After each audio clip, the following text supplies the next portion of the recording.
দেখবেন যে আমাদের বিভিন্ন সরকারি অফিসগুলোর মুসলিম কর্মকর্তারা তারা ওয়াইন খায় না।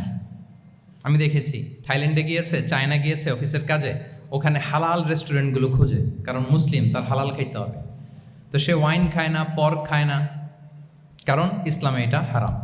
আবার অনেক হিন্দু কর্মচারী সে আবার গরুর গোশত খায় না, কারণ কি তার ধর্মে ওইটা হারাম। কিন্তু এই মুসলিম কর্মচারী, হিন্দু কর্মচারী দুইজনের নির্বিশেষে মাশাআল্লাহ ঘুষ খায়।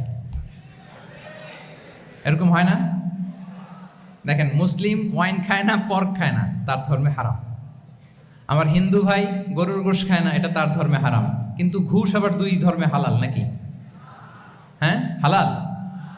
তার মানে ওই যে pick and choose, you got the point, right? Pick and choose করেছে যে আমার ধর্মের এই এই নিয়ম আমি মানবো, কারণ এটা আমার জন্য খুব ফ্লেক্সিবল, এটা খুব ভালো লাগে। কিন্তু যেটা কঠিন হয়ে যাচ্ছে, যেটা তার বিরুদ্ধে দাঁড়াচ্ছে, ওইটা সে মানে না। তাহলে পিক এন্ড চুজ করার কোনো সুযোগ, আমরা আমাদের গোটা জীবনকে হালাল দিয়ে সাজাইতে হবে। তাহলে your lifestyle will be Islamic lifestyle. এই কথাটা কি বুঝতে পেরেছেন?